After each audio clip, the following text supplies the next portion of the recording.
요한계시록 17장 1절에서 7절입니다.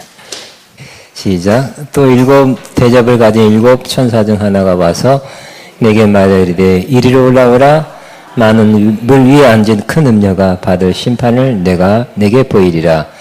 땅의 임금들도 그와 더불어 음행하였고 땅에 사는 자들도 그 음행의 포도주에 취하였다 하고 곧 성령으로 나를 데리고 광야로 가니라. 내가 보니 여자가 붉은 빛 짐승을 탔는데 그 짐승의 몸에 하나님의 이름을 모독하는 이름들이 가득하고 일곱 머리와 일곱 열뿔이 있으며 그 여자는 자줏빛과 붉은 빛 옷을 입고 금과 보석과 진주로 꾸미고 손에 금잔을 가졌는데 가증한 무들들과 그의 음행에 더러운 것들이 가득하더라. 그의 이마에 이름이 기록되었을 때 비밀이라 큰 바벨론이라 땅의 음료들과 가증한 것들의 엄이라 하였더라. 또 내가 보니 이 여자가 성도들의 피와 예수의 증인들의 피에 취한지라. 내가 그 여자를 보고 놀랍게 여기고 크게 놀랍게 여기니 천사가 이르되 왜 놀랍게 여기느냐. 내가 천사와 그가 탄 일곱 머리와 열 뿔 가진 짐승의 비밀을 내게 이르리라. 아멘. 자, 우리는 요한계시록을 나누고 있습니다. 계시록은 지금 되는 일과 장차 될 일입니다. 두 가지를 항상 같이 보아야 할 것입니다. 장차 되는 일만 이게 기록됐다. 그건 아닙니다. 지금 되고 있는 일도 기록하고 있습니다. 그러니까 요한계시록 17장에도 지금 되는 일 그리고 장차 될 일입니다. 이거 너무 문자적으로만 해석하면 이거는 후에 일어날 일이다. 후에만 일어날 일이다. 마지막에 마지막 때에만 일어날 일이다 생각하면 또 많은 것을 놓치게 될 것입니다. 긴 기간 요한계시록의 많은 부분이 6장부터 심판에 관한 것입니다. 이렇게 6장부터 17장까지 심판이고 또 18장도 심판이에요. 심판이 인을 뜰 때마다 천사가 봉인한 두루마리 인을 뜰 때마다 심판이 집행되었고 또 그 다음 뭡니까? 나팔 불 때마다 심판이 집행됐습니다. 따로 나팔이 심판을 의미하기도 합니다. 또 세 번째는 대접이 부어질 때마다 대접 부어짐에 따라서 심판이 집행이 됐습니다. 그러니까 큰 부분 심판에 대해서 말하고 있어요. 많은 부분. 그러니까 이 심판은 반드시 있을 것이다. 심판이 없었으면 좋겠죠? 심판이 있을 거랍니다. 또 심판 없이 그냥 이 세상이 잘 되고 세상 사람이 잘 되고 부자 되고 건강하고 개발이 잘 되고 이 땅에 이렇게 유토피아 파라다이스 이렇게 되면 참 좋겠죠? 그렇지 않답니다. 이렇게 길게 여러 가지 심판을 기록한 것은 반드시 심판이 있을 것이다. 심판할 것들을 하나님은 참았다가 모았다가 함께 심판할 것이라고 말씀하고 있는 것입니다. 그래서 대접 심판 중이에요. 대접. 다시 교재를 보겠습니다. 17장 2절부터 19장 10절까지가 여섯째 일곱 대접 심판을 묘사한 내용이다. 일곱 대접 심판이 계속되고 됩니다. 이 부분에서 바벨론의 심판이 예견되었습니다. 이미 14장 8절에 이미 명확하게 예언됐던 부분입니다. 17장 1절에 언급된 내용이 이건가?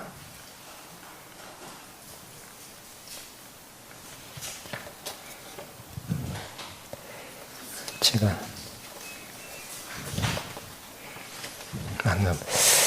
그 나머지 부분에 지배적으로 영향을 끼치고 있습니다. 17장의 많은 부분에서 짐승과 함께 음녀, 여기의 주인공은 짐승, 음녀입니다.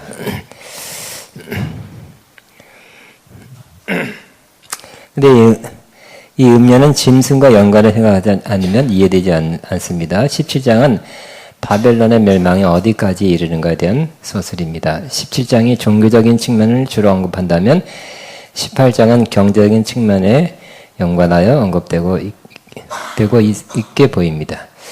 17장에서는 바벨론이 하나님을 대적하고 하나님의 백성을 박해하는 모습이 강조되어 있다는 점에서 종교적인 바벨론이라 할 수 있고 18장에서는 바벨론의 경제, 상업적인 바벨론에 관한 묘사라고 할 수 있습니다. 그렇지만 꼭 그것만 딱 구별되지 않아요. 17장 후반부에는 종교적인 측면만 아니라 정치적인 면도 비교적 상실되어 있고 18장에는 경제, 상업적인 면뿐만 아니라 악한 영의 영향을 받는 바벨론의 모습이 전제로 깔려 있습니다. 1절 같이 있으면 시작. 또 7 대접을 가진 7 천사가 중 하나가 와서 내게 말하여 이르되 이리로 올라오라. 많은 물 위에 앉은 큰 음녀가 받을 심판을 내게 보이리라 그랬어요. 누가 심판받는다고요? 큰 음녀. 큰 음녀가 영어로는 prostitute, 창녀라고 되어 있어요. 이 음녀가 받을 심판에 대해서 기록합니다. 다시 교재를 읽습니다. 17장 1절 3절은 환상의 서론. 이 모든 것은 지금 되는 일과 장차 될 일을 주님이 요한에게 환상으로 보여주고 또 음성으로 들려준 내용이죠. 그러니까 많이 환상이 주가 되고 있습니다. 천사는 요한에게 그가 세상의 음녀적인 경제상업 체계의 심판에 대해서 본 환상을 증거해야 된다고 말합니다. 17장은 6째, 7째 대접 심판을 확대한 것입니다. 7 대접의 심판은 마지막 심판이며 심판 재앙이 완성되는 것입니다. 또한 이는 곧 소개될 구원의 완성을 전제하고 있습니다. 그러니까 우리가 심판에 대해서 이렇게 그냥 처참하고 두렵고 놀랄 정도로 이렇게 끔찍한 심판이 되지만 곧 심판이 끝나야 확실한 정리가 돼야 그 다음에 하나님의 새로운 새하늘 새 땅이 펼쳐지고 우리 구원이 이루어지는 것을 보게 될 것입니다. 자, 이 환상의 주요 초점은 오늘 본문 많은 물 위에 앉아있는 큰 음녀의 심판입니다. 이 심판은 성도들의 간구의 기도 응답으로 이루어졌습니다. 6장 10절에서 천사는 바벨론 심판에 대한 구약 예레미야 예언의 말씀을 인용하여 전달합니다. 같이 읽습니다. 시작. 여호와께서 메대 왕들의 마음을 부추기사 바벨론을 멸하기로 뜻하시나니 이는 여호와께서 보복하시는 것 곧 그의 성전을 위하여 보복하는 것이라. 많은 물가에 살면서 재물이 많은 자여 내 재물의 한계 곧 내 끝이 왔도다. 그러니까 하나님이 바벨론이 일어나도록 그렇게 하셨죠. 이스라엘을 심판하고 이스라엘을 징계하는 원인이기도 합니다. 그런 목적으로도 바벨론이 일으켰어요. 바벨론이 이방 나라지만 하나님은 이방 나라도 통치한다는 것입니다. 그래서 바벨론이 또 이렇게 너무 우상숭배를 가고 타락했기 때문에 하나님은 안 되겠다. 하나님의 기준, 하나님의 기준에 도를 넘었으면 하나님은 사용했던 종들도 심판한다는 거예요. 바벨론을 사용했었지만 이제 심판한다는 거예요. 어떻게 심판할까요? 구약에서는 바로 이 메대 파사 이런 나라를 또 세워서 바벨론을 심판하는 것입니다. 내 끝이 예레미야에게 예언했던 바입니다. 그러니까 하나님은 이스라엘뿐만 아니라 다른 나라도 세계 다른 나라도 통치하고 다스린다 하는 것을 나타내고 있습니다. 근데 이 음녀가 어디에 있어요? 어떤 모양이에요? 많은 물 위에 앉은 큰 음녀라고 되어 있죠. 물 위에 앉았다는 것은 위에 앉았다. 지배하고 통치하는 것이다. 우리 그 전한 세상에서도 머리 위에 앉아있다고 그러죠. 머리 위에 앉아있다고. 그 위에 앉아있다는 것은 지배하고 통치한다는 의미입니다. 또한 이 사람들을 다스리는 붉은빛 짐승을 타고 있다는 것은 이 음녀는 물론 결론적으로 큰 성 바벨론을 말하는데요. 여기 다시 한번 14장 8절을 한번 보겠습니다. 시작. 무너졌도다 큰 성 바벨론이여 모든 나라를 그 음행으로 인하여 진노의 포도주로 먹이던 자로다. 14장 8절에 이미 나왔었어요. 그러니까 또 17장에 또 나오고 또 나오고 나올 때마다 좀 다른 부분을 설명하고 기술하고 있습니다. 그래서 이 요한계시록이 한 번 나오고 그 다음 시간이 지나서 그 다음 역사적 사건을 기록하는 것이 아니라 나온 것을 다시 한번 기록하고 다시 한번 상수를 하고 자세히 이렇게 설명하는 그런 것이 여러 번 반복이 됩니다. 그러니까 이 요한계시록을 꼭 시간 순으로 역사적인 그런 진행 과정으로만 풀면은 많이 또 오류가 생기게 되는 것입니다. 근데 이 음녀가 물 위에 앉아있다 그랬죠. 물은 결국 사람들이에요. 근데 이 사람들 위에 앉아서 지배하고 통치하는 거예요. 근데 이 음녀도 결국은 심판받을 것이다 하는 것을 말씀합니다.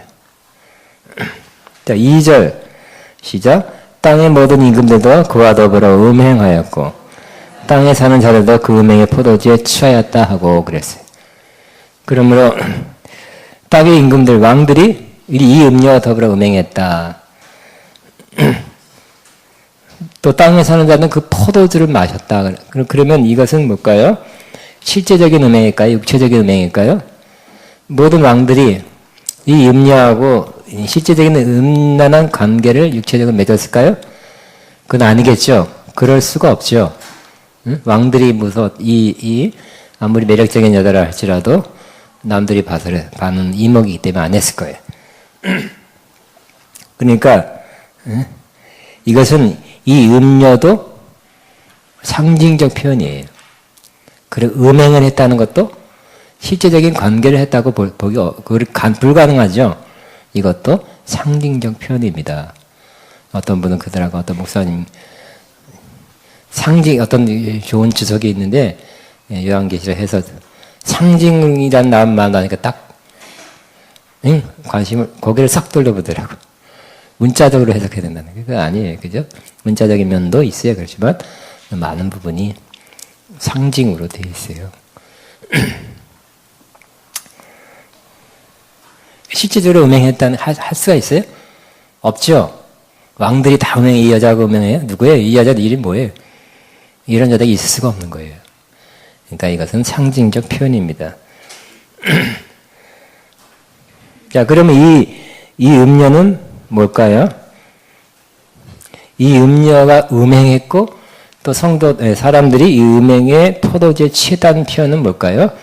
이건 상징적 표현인데 교재 마지막 부분에 이는 불경건한 세상 체계가 요구하는 종교적이며 우상숭배적인 요구를 받아들인 거예요. 그러니까 이 세상, 음녀는 이 세상이에요.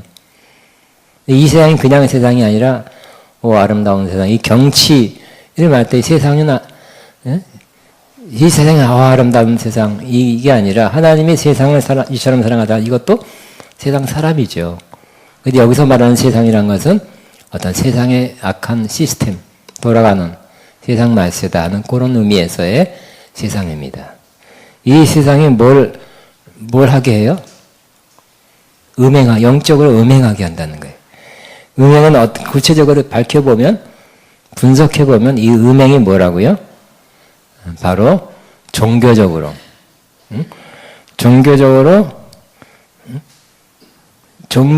우상숭배적인. 그러므로 우린 요즘 흘러가는 추세가 어떻게 돼요? 종교다원주의 그러죠? 우리 기독교도 그 여러 종교 중에 하나다. 그리고 책이나 여러 가지 매체, 미디어를 통해서 비디오나 방송을 통해서 기독교가 어떻게 탄생했고 옛날 원시 종교에서 어떻게 발전됐고 이렇게 해서 기독교를 다른 종교와 비슷하고 그 어떤 인간의 필요에 의해서 만들어진 종교라고 이렇게 자꾸 소개하고 있습니다. 다른 종교도 종교고 우리도 기독교도 종교고. 근데 자꾸 결국 종교 간의 다툼, 싸움이 이 세상의 가장 큰 문제잖아요. 그죠? 기독교와 이슬람교의 지금은 갈등이, 전쟁도 일으키고, 사람 죽이고, 테러 일으키고, 여러 가지 복잡한 IS 문제도 몇 년 동안 얼마나 힘들었어요.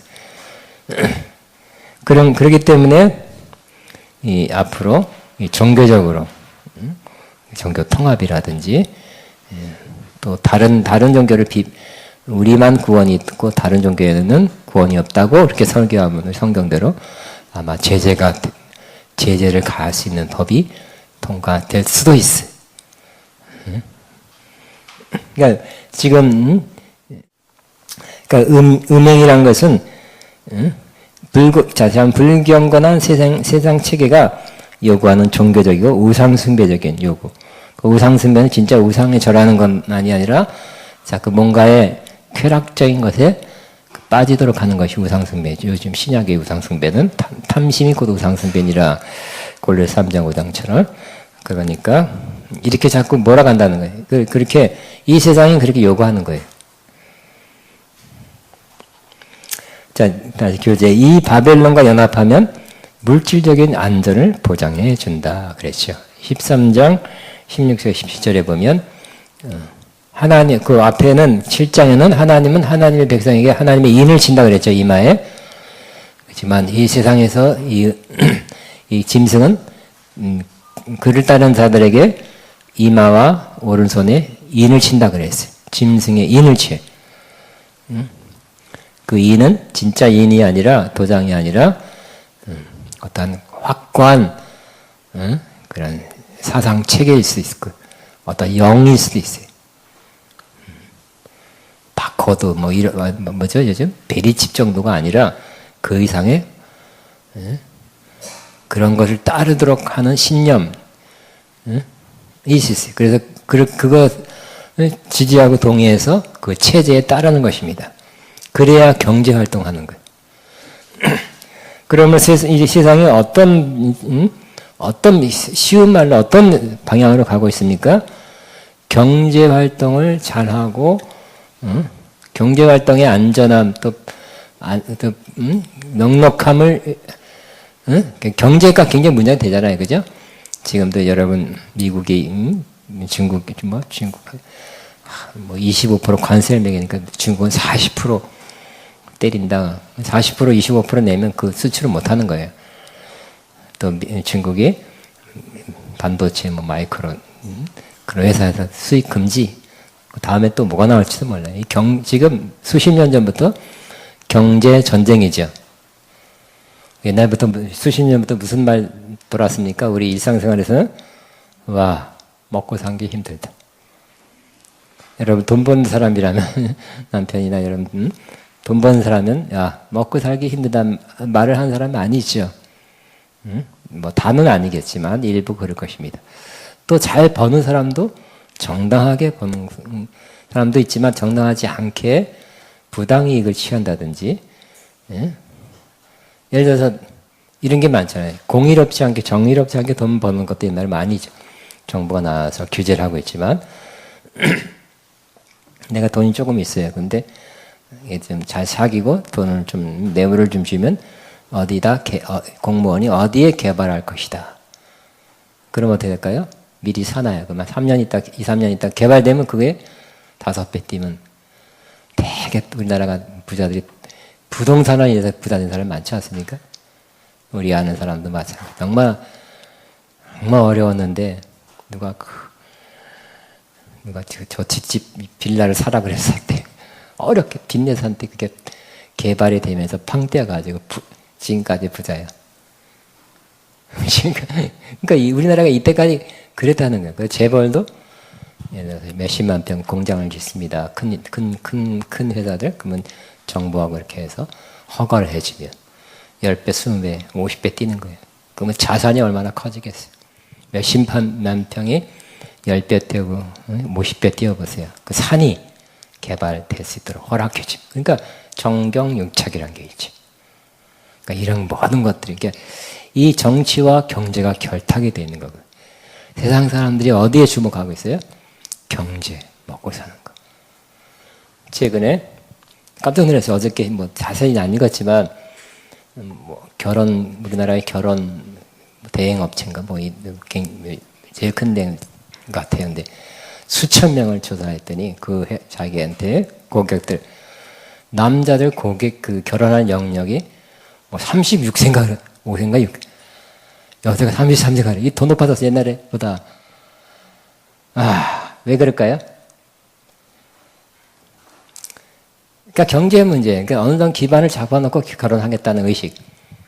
그리고 자녀는 둘은 낳고 싶지만 실제적으로는 하나밖에 기를 수 없다. 그래서 실제적으로 하나를 기르겠대. 그럼 우리나라는 어떻게 해? 계산으로 따지면 몇 년도 되면 인구가 제로가 되는데 다 없어져가지고. 그러니까 경제 문제 때문에 애도 적게 낳고, 결혼도 막 36세, 남자가 36세면 마누르니까 얼마나, 그러니까 노처녀들이 얼마나 많겠어요. 경제 문제 때문에. 그러니까 세상이 이 경제 문제에 치중하고, 또 경제를 내가 먹고 살 만큼 하려면 남자도 일하고 여자도 일하는 사람도 많고요. 열심히 일해야 되고, 또 청년 실업도 많고, 이 경제 문제가 아우성입니다. 지금 무역 전쟁이 일어나고 있고요. 어떻게 될지 모르겠어요. 그 무역 전쟁이랑 우리나라도 피해를 받아서 현대 자동차가 수출하는데 25% 관세를 묻히면 될까요? 차를 팔 수가 없어요. 1,000만 원 했던 거 1,250 하면 사람들이 안 사겠지 갑자기.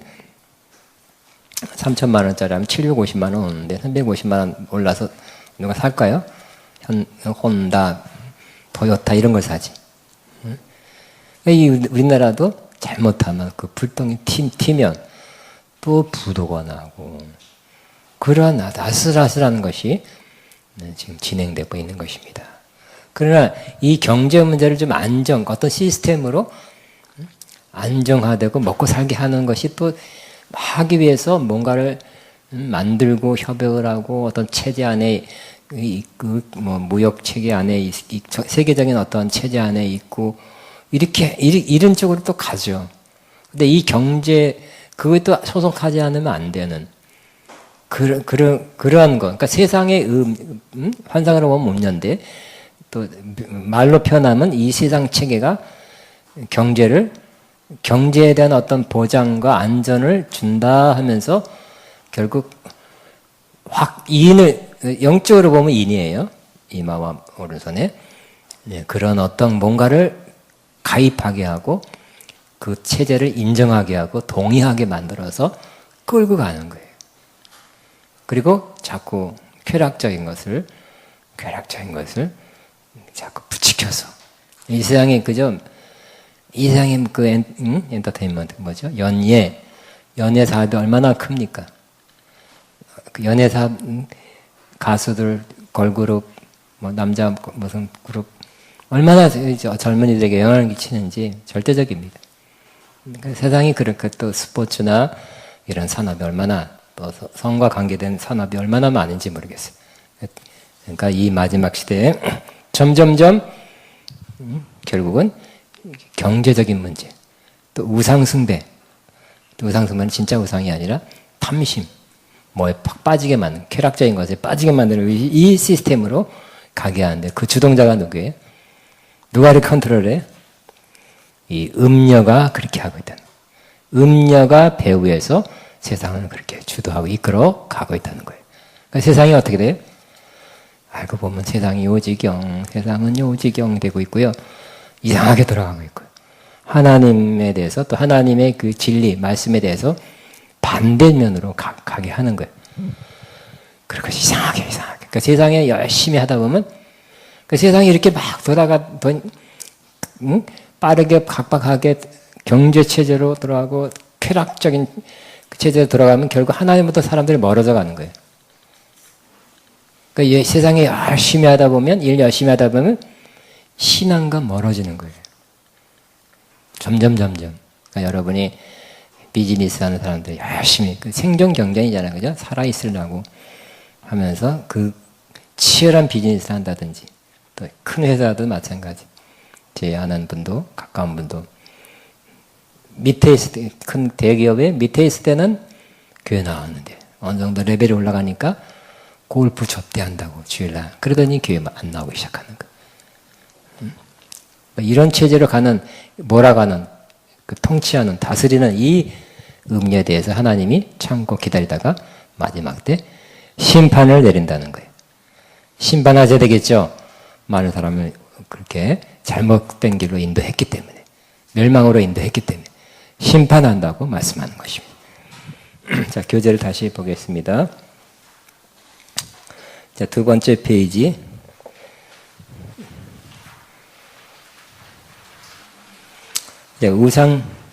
자, 또 진정한 안정의 근원인 하나님에 대해서 눈멀게 하며 다가올 심판의 두려움에 대해서도 무감각하게 한다. 이는 호세아 4장 11절 12절을 공가를 한다. 잊지 않겠습니다. 그러니까 우리의 경제적인 면에서 세상을 따라가야 돼. 열심히 일해야 되고, 또 세상적인 것도 뭐 좀 이렇게 거기에 걸맞게 따라가지 않으면 도태되니까 세상 그 시스템의 흐름에 내가 맞춰가는 거예요. 그러면 하나님으로부터 자꾸 멀어져 가는 거예요. 그러니까 세상에서 열심히 사는 사람들 하나님부터 거의 멀어져 가기 쉬운 거예요. 자, 우상숭배와 음행은 서로 연관이 있다. 12장에서는 이를 경제적인 면에서 생각하고 있다. 경제적인 부와 왕들의 부도덕적인 측면 때문에 바벨론에 충성한다.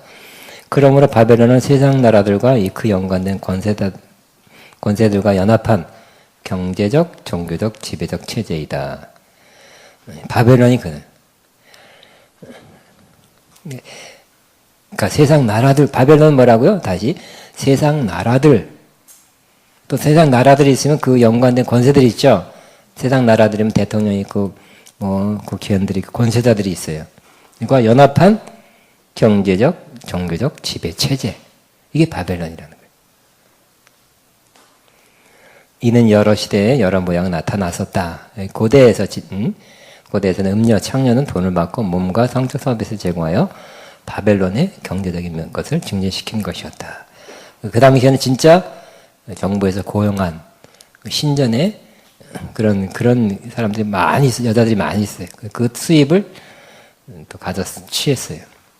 그렇지만 지금 바벨론은 실제적인 바벨론이라는 나라는 없죠. 영적인 바벨론입니다. 자, 이는 바벨탑에서 시작하여 적그리스도 체제의 절정을 이룰 우상 숭배 체계 또는 종교적인 배교 시스템을 말한다. 따라합니다. 우상 숭배 체계. 그러니까 자꾸 우상 숭배하도록, 우상 숭배는 진짜 우상이 아니라 했죠. 뭔가 쾌락이나 뭔가 탐닉하도록 이끄는 그 정치가 그렇게 하고 있어요. 권력자들을 이렇게 인도한다는. 그리고 또 뭐라고요? 종교적인 배교 시스템. 따라 종교적인 배교 시스템. 정치인들, 뭐 국회의원들, 정치인들이 법을 만들어서 배교하도록 자꾸 만드는 거예요. 이것이 뭐예요? 이것이 영적인 음행이에요. 자, 3절 가지 시작. 곧 성령으로 나를 데리고 광야로 가니라. 내가 보니 여자가 붉은 빛 짐승을 타는데 그 짐승의 몸에 하나님을 모욕하는 이름들이 가득하고 7머리와 10뿔이 있으며 그랬어요. 성령이 어디에 데려갔다고요? 광야로 데려갔어요. 거기에 누가 있어요? 여자의 모습이 붉은 빛 짐승을 탔어요. 그 짐승의 몸에는 하나님을 모욕하는 이름들이 가득하고 7머리와 10뿔이 있는 모습으로 환상으로 보였어요. 자, 그러면 성령으로 나를 데리고 간다 한 것은 어떤 뜻이냐면 구약에 보면 예언적인 인물을 부여할 때 보여지는 모습입니다. 구약의 에스겔 때도 성령으로 나를 데려간다는 표현이 뭔가 하나님이 임무와 사명을 줄 때 이런 예언적으로 이런 모습, 이런 말이 표현되어 나왔습니다. 또 에스겔은 거기서 타락한 이스라엘에 대한 심판을 예언적으로 선포할 권세를 그때 받았죠. 그래, 요한도 마찬가지로 이 요한계시록은 그냥 요한계시록만의 용어나 개념을 가지고 이렇게 예언의 말씀을 준 것이 아니라 구약의 예언자들, 유명한 인정받은 에스겔, 이사야, 뭐 이런 호세아, 이런 다니엘서의 예언자들과 똑같은 개념과 용어를 사용해서 왜 그때도 성령님이 그들에게 역사해서 그렇게 그런 용어를 사용하겠다면 지금도 똑같은 성령님이 요한에게 역사하고 그러한 개념, 그러한 용어를 사용해서 예언하게 한다는 것을 계속 나타내고 있는 것입니다. 그래서 이제 결국 요한도 뭘 선포하는 거예요? 심판을 선포하는 거죠. 광야로 가니라 하는 것은 이사야 21장 1절 2절에서 이러한 유형을 본다. 그래서 하나님은 이사야에게 환상으로 계시해 줬고, 그래서 뭐라고요? 광야에서, 두려운 땅에서, 광야에서 라고 표현되어 있습니다. 바벨론에 대한 심판에 대한 환상이었으며, 바벨론이 심판받아 함락된다는 것이, 함락될 것을 이미 미리 예언으로 보여주셨죠. 그래서 함락되었다 바벨론이여 라는 표현을 했어요. 예언했어요. 구약에. 이것은 진짜 바벨론에 대한 심판이었죠. 바벨론 나라. 근데 요한은 진짜 바벨론 나라에 대한 예언이 아니라 영적 바벨론에 대한 심판을 선포하고 있는 것입니다. 자, 이 표현이 요한계시록 18장 2절과 17장 18장에 미리 본 내용인 14장 2절에 나타나고 있습니다. 자, 광야로 데려갔다. 광야는 하나님의 백성을 보호하는 장소지만 뱀 같은 강한 동물의 서식지이며 악한 영들의 서식지이다. 이것은 죄와 심판의 장소이며 성도들을 박해하는 곳이다. 광야는 또한 하나님의 백성을 핍박하는 것이다. 자, 이 18장의 광야에서 성도들을 핍박한 것으로 인해 받는 바벨론의 심판의 일부는 스스로 광야 같은 것으로 만든다. 그것은 귀신들이 거하는 곳이다. 이 17장의 음녀는 성도들을 핍박하고 땅에 거하는 자들을 미혹한다. 또한 광야는 요한이 바벨론과 짐승과 그를 따르는 자들의 심판을 받을 것을 증거하는 것이다. 그럼 광야, 사막 광야로 데려갔다. 이 광야도 이스라엘은 광야가 있죠. 당당 퍼센티지가 광야입니다. 광야 생활을 했어요. 40년. 근데 우리는 광야가 없죠. 사막이 없어요. 이 광야 생활은 어떤 의미일까요? 이 광야로 들어갔고, 광야에는 하나님이 이스라엘 백성 광야에서 지켜주셨죠. 200만이 그 행진하는데 뭐 농사 짓고 뭐 걷어서 먹고 그럴 시간도 없었고, 광야에서 잘 나지도 않는데 하나님이 먹여주셨죠. 만나는 건지 모르지만 만나. 또 입혀주셨죠. 또 불기둥 기둥을 보호해 주셨죠. 이 아말렉의 한 나라가 쳐들어왔는데 모세를 통해서 또 여호수아 장관이 나가서 싸웠을 때 하나님이 도우사 승리케 하셨고, 목마를 때 물이 터져 나오게 했습니다. 그러니까 하나님이 이스라엘 백성은 보호하신 곳이 광야예요. 그렇지만 광야는 그것만이 아니라 광야 그대로, 거기 실질적으로도 광야는 나쁜 맹수들도 많이 있고, 척박한 땅이에요. 뱀과 전갈이 있어요. 그 때문에 이 광야는 결국 이스라엘은 진짜 광야를 이스라엘은 육적인 광야를 돌았지만 우리는 이 광야가 어디예요? 바로 이 세상이 광야예요. 우리가 살고 있는 이 세상이 광야인 것입니다. 이 광야 같은 세상에 난 늘 방황할 때에 십자가에 나중에 한번 불러야 되겠습니다. 그러면 우리는 어디에 살고 있어요? 어떤 면에서는 광야에 살고 있는 거예요. 이 광야 같은 세상에. 광야는 하나님의 그러니까 우리 믿는 자를 하나님이 지켜주시고 보호해 주십니다. 그런데 그것만 있는 것이 아니라 뭐가 있다고요?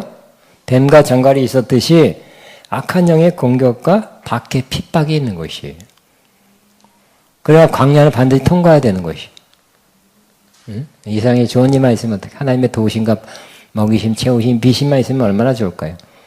광야에 사는 동안에 이런 핍박, 박해, 유혹 모든 것이 광야에 다 있는 것입니다. 근데 광야에서 성도를 핍박하고 박해하고 일부는 또 순교하게 했어요. 성도들을 어렵게 만들었인 것을 하나님이 다 지켜보시겠죠? 지켜다 보셨죠? 그래서 광야에서 시험한 이 핍박하고 박해하고 못되게 했던 이 음녀, 짐승을 하나님께서 심판하신다는 것입니다.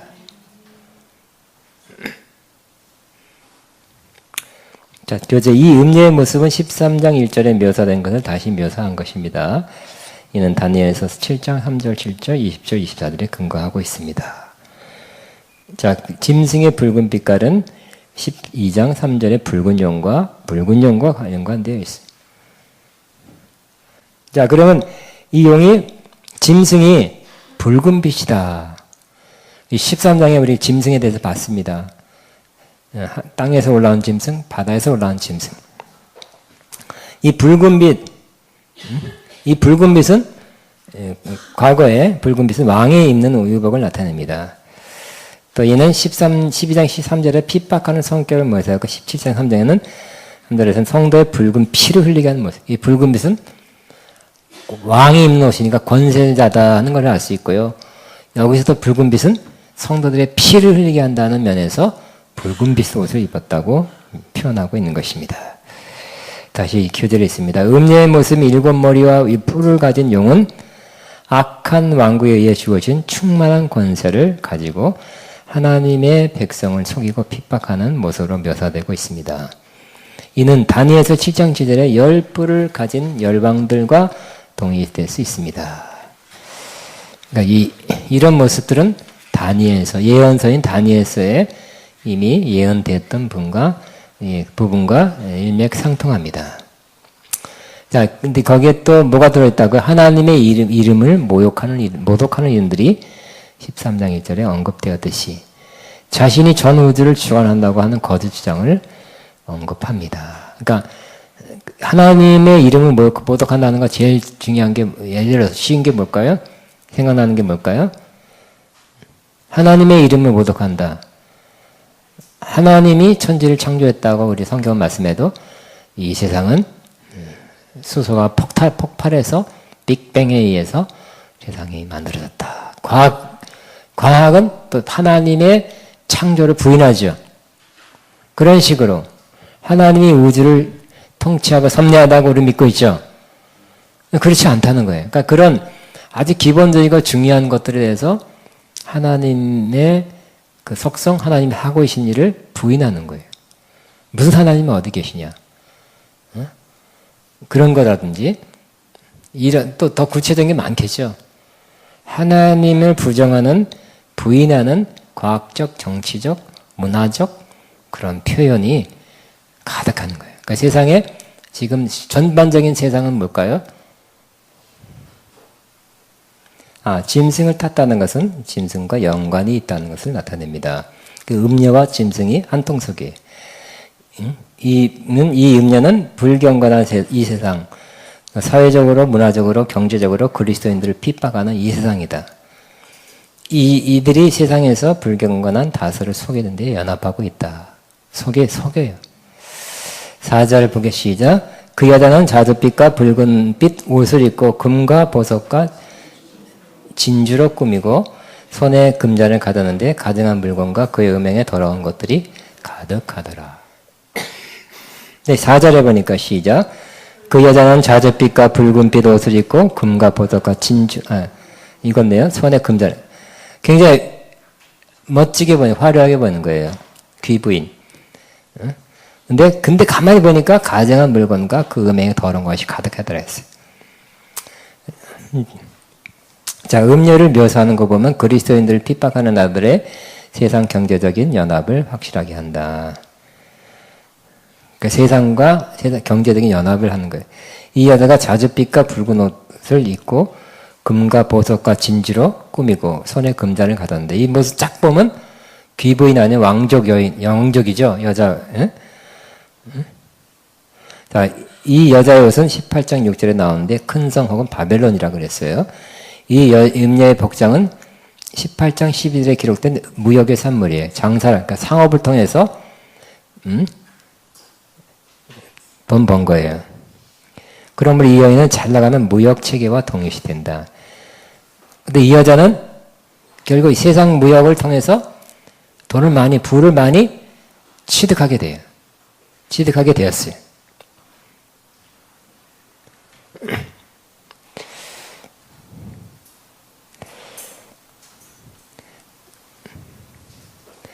자, 이 여자가 입고 있는 붉은 옷은, 붉은 삐조는 성도를 핍박하는 것, 그러나 이것을 의미합니다. 이사야서와 예레미야에서는 음녀는 붉은 옷을 입고 있는데 이는 의로운 자의 피를 흘리게 하는 것을 상징합니다. 얼핏 보면 부자인데 결국은 핍박자라는 거예요. 이 여자가 손에 금잔을 가졌는데 가증한 물건과 그의 음행에 더러운 것들이 가득한 것은 예레미야가 역사에 있었던 바벨론 이 금잔을 가지고 여러 나라들을 취하게 하고 미치게 하는 것에 근거합니다. 바벨론은 뭐라고요? 금자를 만들어서 술을 따라 마시게 했어요. 또 정복한 사람들, 다른 나라 사람들도 마찬가지. 자, 이 가증한 물건은 음녀 안에 있는 음녀 안에 있는 이 가증한 물건은 우상숭배를 지칭합니다. 자, 이 음행 역시 우상숭배에 대한 표현입니다. 그러니까 실제적인 음행이 아니라 우상숭배다. 영적인 음행이죠. 계시록 안에서 경제적 활동, 돈을 숭배하는 것을 포함해서 우상숭배적 활동은 서로 연관을 가지고 있는 것을 보게 됩니다. 관례상 모든 상업조합, 길드는, 그러니까 여러분 옛날에도 이 상업조합이 있어요. 상인조합이 있어요. 길드라 합니다. 수호신들이 있었어요. 그러니까 그들이 하다보다 우리나라 그렇죠? 우리나라는 배 타고 나갈 때 항구 도시가 기독교인이 적으냐? 거기는 심지어 몇 명이 배 타고 멀리 나갈 때도 고사지 내고, 그죠? 고사지 내고 배 타고 나가죠. 시켜달라고. 근데 서양에서도 이와 같이 그들이 상업 활동하는 것도 그러한 조합, 길드라는 조합이 있었는데 거기 가입돼야 상거래 할 수 있는데 거기는 그들이 그 상업하는 사람들의 권익만 보호한 것이 아니라 그들이 하기 전에 혹은 하면서 자기들 신한테 경배하도록 했던 거예요. 나는 기독교 때문에 나는 그거 못한다. 고사 못 지낸다. 그러면 안 되는 거예요. 자, 모든 회원들은 이방 신전에서 경의를 표했어요. 그런데 이제 로마가 통치하니까 거기다 뭘 갖다 놨어요? 로마 황제의 그 흉상, 동상을 갖다 놔서 황제를 숭배하라 이렇게 했던 것입니다. 자, 그러한 우상 숭배를 금하는 그리스도인들은 경제적으로 소외되고 거래 특권을 잃어버리게 되었다. 17장의 음녀는 그리스도인들을 타협하게 하고 그리스도 안에 있는 안전한 보장 대신에 즉 우리는 뭐라고요? 세상의 안전을 믿도록 하는 것으로 나타납니다. 크리스찬들이 하나님 믿고 먼저 그날과 그 일을 구하라. 그러면 이 모든 걸 채워지라는 말씀에서 떠나게 되죠. 일단 돈 벌고 보고 일단 내가 우리 가족 먹고 살 만큼 열심히 일해야 된다.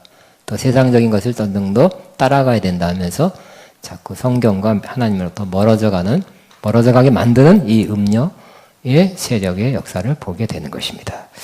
9절 보겠습니다. 5절 시작. 그 이마에 이름이 기록되었을 때 비밀이라 큰 바벨론이라 땅의 음녀들과 가진 것들의 엄밀하 하였더라. 비밀이란 것은 지금 당장 얼핏 봐도 잘 모르는데 누군가 가르쳐줘야 한다는 뜻이죠. 자, 이마에 쓰였어요. 이마에 쓰여진 이름은 누구와 관계되어 있다는 것을 나타냈죠. 아까 하나님도 이마에 인 친다 그랬고요. 사탄도 이마와 오른팔에 인을 친다 그랬어요. 자, 이 여자의 이마에 쓴 것을 보면 쓰여있는 것을 보면 짐승과의 관계를 알 수 있습니다. 비밀이다 그랬어요. 이 비밀한 것이 다니엘서도 나타나는데요. 4장 9절에 느부갓네살 왕이 꿈꾼 것을 알 수가 없었죠. 비밀이기 때문에. 꿈은 꿨지만 무슨 의미인지 몰랐어요. 이는 사실 꿈을 얘기해서 다니엘 통해서 해몽을 받았는데 그 꿈이 자기가 꾼 꿈이 뭐예요? 자기가 심판받는 꿈이었어요. 이는 고만한 왕에게 재앙이 임할 것에 대한 경고였습니다. 계시록에서는 이 비밀을 마지막 때의 영적 바벨론의 멸망과 연관시키고 있습니다. 이것이 비밀인 것은 하나님의 숨겨져 있는 것들이 이제 종들에게 드러내 나타났다는 것을 의미합니다. 다니엘서에서 세상 나라가 멸망당할 것이 예견되었듯이 이제 오늘의 이 큰 바벨론은 멸망당할 것이 이제 알려지게 된다는 거예요. 비밀이 이제 드러난다는 거예요. 자, 땅의 음녀들과 가정한 것들의 어미라. 이 음녀가 우상숭배적 행위와 거짓 종교로 향하게 하는 중요한 역할을 하는 것을 보여줍니다. 결국 이 바벨론은 지리적으로 존재하는 옛날에 있었던 바벨론 나라가 아니라 전 교회 시대에 걸쳐서 역사하고 있는 악한 영에 의해 끌려가는 경제적, 영적 실체를 의미합니다. 그러니까 지금도 영적으로 보면 바벨론이 존재하고 있는 거예요. 그 옛날에 바벨론 같은 성격에 그때는 진짜 바벨론 왕이 있었고 느부갓네살 왕 같은 이라크 지역 그런 지역에 땅을 차지하고 있었죠. 큰 땅을. 지금은 큰 땅이 아니라 전 세계에 영향을 끼치고 있는 어떤 영적인 그러나 영적이면서 실제 영향을 끼치고 있는 체제, 세상 체계, 우상숭배 경제적 체계를 말하는 것입니다. 12장에서 이 여인은 12장에서 여인이 나옵니다. 교회를 낳으려고 남자아이를 낳으려 했죠. 교회를 낳으려고 했어. 그러나 17장의 음녀는 같은 여자지만 교회를 파괴하려는 거예요. 자, 또 6절에 같이 시작. 또 내가 보매 이 여자가 성도들의 피와 예수의 증인들의 피에 취한지라 내가 그 여자를 보고 놀랍게 여기고 크게 놀랍게 여기니. 자, 바빌론의 경제적, 종교적 실행에 순복하지 않은 자도 있겠죠. 믿음 지킨다고. 그러면 핍박받는다는 거예요. 또 어떤 사람은 일부는 순교도 된대요. 그러므로 예수님을 증거하는 참된 크리스천은 예수를 증거한다는 것은 예수 믿어라, 예수 믿고 구원받아라 이것뿐만 아니라 난 말씀대로 예수님 말씀대로 예수님 뜻대로 살겠습니다 하고 세상에 이렇게 표현하며 사는 것 전체를 말하는 거예요. 예수님을 증거하는 참된 크리스천은 그들이 예수님을 증거할 때 세상으로부터 적대감을 일으키게 됩니다. 그들은 상거래에서 소외되는 형태로 핍박을 받을 수도 있습니다. 이 성도의 피는 순교뿐만 아니라 모든 핍박의 고통을 의미할 수 있습니다. 점점 이렇게 되어가고 있죠. 이렇게 되어가고 있는 거예요. 그러니까 정직하게 말씀대로 우리는 그렇게 우리 경제 활동하고 있지만 그렇게 해서는 잘 안 되는 안 되는 것이 많이 안 통하는 것이 많이 있을 수 있다는 것이. 그래서 고통이죠. 힘들죠. 어떻게 살짝 세금 보고를 안 해야 될까? 아니면 뭐 하도 여러 가지. 근데 그대로 하면 또 어렵고, 응? 남들 다 우리 협회에서 그렇게 하라 그러는데 내가 안 하면 왕따 당하고 소외되고 막 이런 이 세상에 사는 크리스천으로 사는 것이 어려울 때가 많이 있기 때문에 그것을 그렇게 피로 표현할 수도 있는 것입니다. 7절에 시작.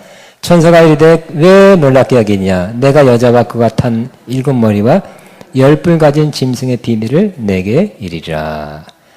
놀랍고 화려하고 굉장하다. 와 놀랍다 하지만 이제 놀랍게만 생각하지 말아라.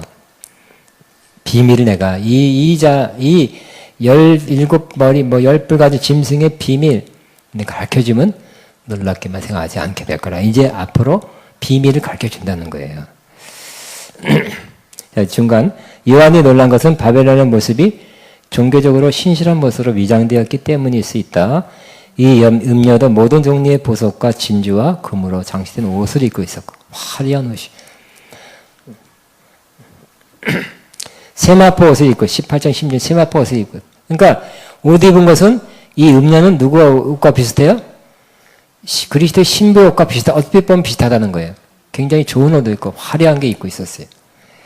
신부도 이 세마포옷을 입고 은 보석을 장식한 제 예루살렘 성에 살고 있죠. 살게 되죠. 비슷해요. 유사합니다. 또 구약의 제사장들이 남자지만 거기 제사장 옷에 보석 달고 세마포 입고 비슷해. 옷이 비슷합니다. 그렇기 때문에 와 놀랐다. 와 굉장하다 이렇게 생각했을 거예요. 그 외모만 보고. 그러나 여기 마지막 해설에 천사가 왜 놀랍게 여기냐면 꾸짖게 됩니다. 겉모습만 보고 놀랐기 때문입니다. 요한은 그녀의 매력적인 영적 모습에 영적이 좋은 성령의 영적이 아니에요. 일시적으로 사로잡혔다. 그러나 그것은 그 음녀의 실체를 보지 못했기 때문이다. 제2장에서도 그리스도인 선자로 행세하는 이세벨은, 그러니까 이세벨이 교회 안에 선자로 행세한대요. 이세벨의 가르침. 자, 우리 다시 한번 요한계시록 2장을 보겠습니다. 요한계시록 2장에 보면 2장 18절부터 보면 이세벨 나오죠.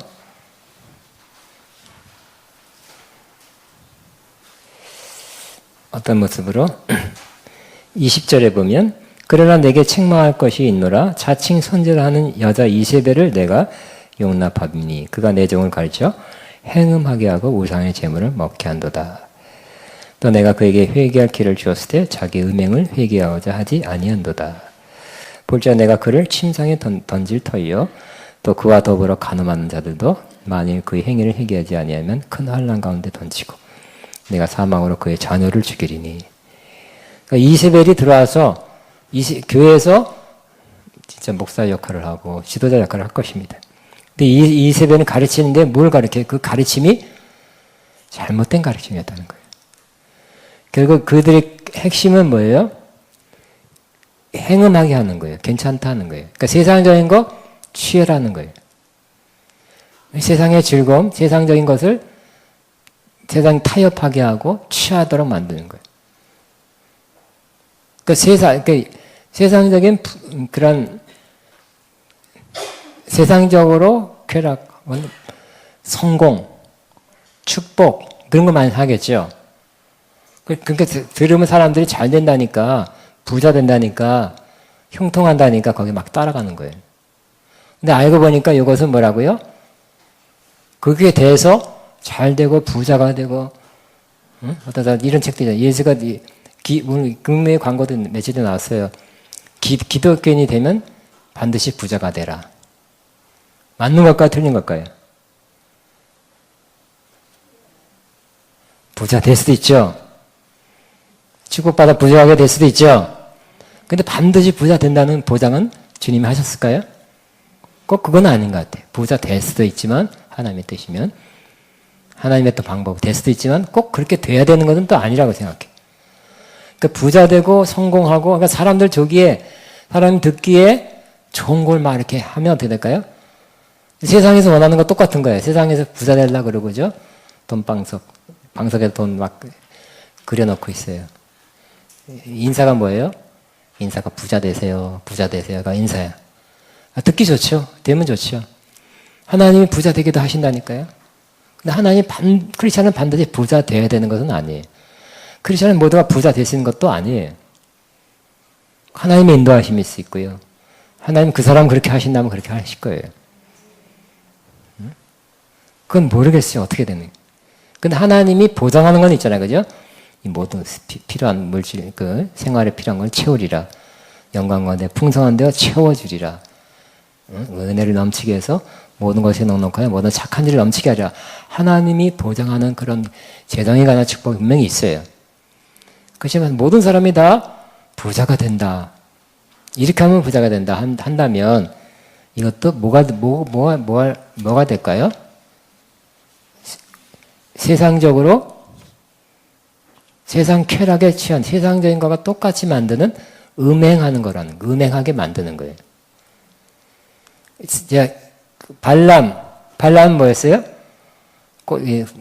발락 왕이 와서 당신이 위대한 이스라엘 왕이니까 돈을 주고 매수해서 이스라엘 저주하도록 했죠. 저주하도록 예언하는데 돈 받으니까 흔들렸어요. 그래서 저주하려고 했는데 다시 예언은 뭐로 나왔어요? 축복이 나왔죠. 그러니까 성령에 사로잡혀 있던 거예요. 근데 그게 오래 안 가서 어떻게 돼요? 자꾸 돈 받고 돈 때문에 예언 사역 망친 또 이스라엘을 망하게 한 사람이잖아요. 그러니까 돈 받고 돈 때문에 예언을 그렇게 하면 안 되죠. 그러니까 돈이 예언, 그 국가적인 예언자 발람도 망하게 했다니까요. 그 이스라엘 사람들은 뭐야? 괜찮다 해서 그 이방 여자, 이쁜 여자들 많으니까 남자들이 적지 하면서 행음하게 했어요. 이방인, 그 당시 구약 당시에 이방인 여자하고 결혼하면 안 되죠.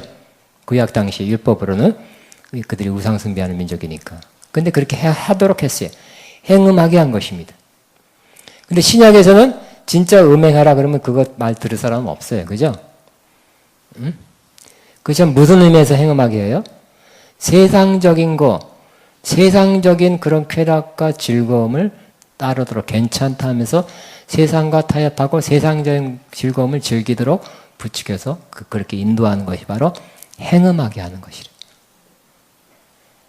잘 들으시기 바랍니다. 제가 조심스러워요. 이게 어떤 교단은 물질 축복을 많이 강조하죠. 어떤 그분이 교회를 개척해서 이제 그 교단에 멀리, 저 끝자락에 개척하니까 그 교회가 사람이 많으니까 아파트가 당첨돼서 멀리 오니까 그 본계를 못 나고 그 교회에 여러 명이 왔대. 근데 그분은 뭐에 대해서 각인되었어요? 물질 축복에 대해서 몇 박자 축복 이런 거 강조되니까 축복 나면 아멘 그러는데 축복 아니고 고난 십자가 얘기하면 인상 쓰고 그런다는 거예요. 그래서 그 목사님 하는 말이 가끔 이렇게 물질 축복 해줘야 그 사람들이 힘이 난다는 거예요. 못 받아도 희망은 있으니까. 근데 성도들을 그런 쪽으로 계속 인도한다면 세상적인 것에 짝하도록 만들어준다는 것은 영적으로 가늠하게 한다는 거예요. 구약의 육적 가늠하게 했던 발람 선지자하고 돈 받고 돈 때문에 한 것 똑같이 성도들을 세상적인 가치와 세상적인 쾌락을 하도록 부추겨서 세상에 쏠리게 하는 그 사람이 있다면, 그 선지자가 있다면 이세벨 같은 사람이고 하나님이 그 사람도 함께 심판하게 한다는 것이에요. 그 책망하라. 그래서 그 이세벨과 함께 그 따르던 자들 같이 심판한다 그랬죠. 침상에 던져버린다 그랬어요. 그러니까 기독교 내에도 그런 가르침 많겠죠.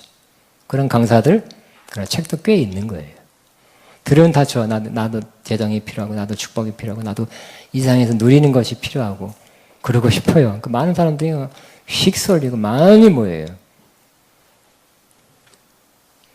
오늘 저는 본문에 제가 그런 것에 대해서 십자가를 지고 가라 그러면 여러분 다 떠날 거예요. 오늘 본문이 나왔기 때문에 용기 내고 합니다. 우리는 더 중요한 게 뭘까요? 주님 뜻대로 사는 거죠. 주님 뜻대로 사는 거예요.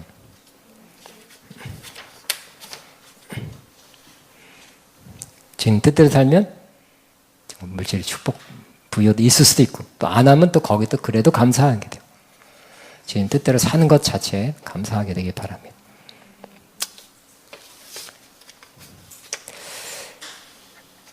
자, 여기 마지막 2장에서는 이장에서도 그리스도인 선자를 행세한 이세벨은 성도를 하는 세상과 짝하는 것이 좋다고 주장했습니다. 특히 그들이 다른 신을 숭배하는 것은 신실한 크리스천이 되는 것과 서로 배치되는 것이 아니라는 가르침을 다른 신을 숭배하는 것이 경제적인 측면과 결부해서 그냥 받았습니다. 요한은 이들은 단지 잘못 인도함을 받는 크리스천이 아니라 이세벨과 그들을 따르는 자들은 그들 자신이 교회 안에서의 바벨론이며 궁극적으로 핍박자들과 함께 심판을 받게 될 것이라는 것입니다. 다니엘서 7장 16절이 이 계시록 17장의 배경이 됩니다. 이들의 시체는 그 다음 환상에 보이는 심판의 장면을 통하여 드러나서 하나님의 관점으로 보게 합니다. 그러니까 여러분은 금방 보는 거, 보이는 것만, 요한도 그랬다는 거죠. 우와, 굉장하다, 화려하다, 멋지다. 근데 가보니까 가증한 것이 있고요. 놀랍다 하지만, 천사가 놀랍게 여기지 말라고 했잖아요. 실체를 보여주겠다고, 실체를 보니까, 이제 새로운 관점에서, 하나님의 관점에서 음녀를 본 거죠. 그 세상은 세상에 있는 것은 화려하고, 세상에 재미난 거, 즐거운 거, 좋은 게 많다니까요. 와, 놀랍다, 좋다. 그렇지만 그 안에 뭐가, 가져간 것들. 결국 그 세상에 있는 것들을 많이 즐기고 빠지게 하는 것이 영적으로 가늠하는 것이라는 거예요. 그러니까 그걸 알게니까 하나님의 관점에서 보니까 이거 놀랍게 여기고 굉장하다고 인정을 하는 것이 싹 없어지겠죠. 그러니까 우리도 마찬가지. 세상에 있는 것들을 화려하고 나도 하고 싶고 가고 싶고 먹고 싶고 누리고 싶고 쌓고 싶고 소유하고 싶은 것들도 어떤 것들은 정당한 것이고 어떤 것들은 세상적인 것이라는 거예요. 그래서 여러분들이 마지막 한 구절 읽고 마치겠습니다. 야고보서 4장 4절입니다. 야고보서 4장 4절.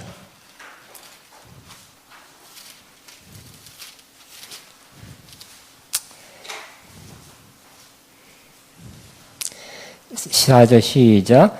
가늠한 여인들아, 세상과 벗된 것이 하나님과 원수됨을 알지 못하느냐. 그런즉 누구든지 세상과 벗이 되고자 하는 자는 스스로 하나님과 원수가 되는 것이다. 그랬죠. 가늠한 여인들아 그랬죠. 그러니까 야고보서는 여자들을 위한 편지가 아니에요. 일단 남자들이에요. 그러니까 영적으로 세상과 벗된 것이 가늠하는 것이 영적으로 가늠한 것이래요. 만약 세상과 벗이 돼서 세상하고 친하고 세상의 거 따라가면 어떻게 되고요? 하나님과는 원수가 된다는 거예요. 그러니까 하나님의 가장 큰 지금 현재 가장 큰 라이벌 같이 우리 우리 사람에게 있어서 하나님과 라이벌 되는 것이 뭐예요? 세상이에요. 세상을 쫓아가니까 사람들이. 근데 그것은 뭐냐? 하나님을 믿다가 하나님을 사랑하다가 세상을 친하게 되고 친구가 되고 짝하고 이렇게 그러면 하나님을 이렇게 등지게 되고 벗어나게 되고 쫓아가는 것은 가늠한 영적인 가늠이고 또 하나님과 원수된다는 것을 기억하시기 바라고요. 그러나 이 세상이 점점 그렇게 되어가고 있다는 거예요. 점점 되어가고 있는데 제가 여러분 철저하게 말씀대로 철저하게 성령 인도하시는 대로 따라서 한다면 그걸 거부하게 되죠. 그러면 계속 조금씩 핍박을 받게 됩니다.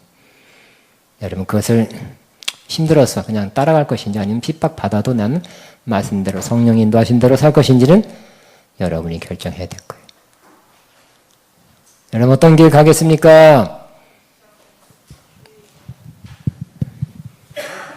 답을 여러분이 알고 있습니다. 기도하겠습니다. 주여만 기도합니다. 주여.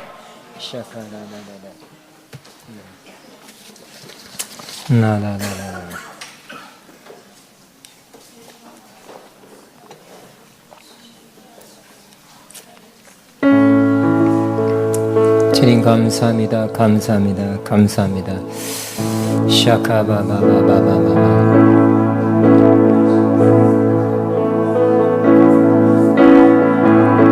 주님 감사합니다. 축복합니다. 내게로부터 눈을 들어 계속 주님을 바라보고 가자는 마음입니다. 앞으로 나오고 계신 다음 시간상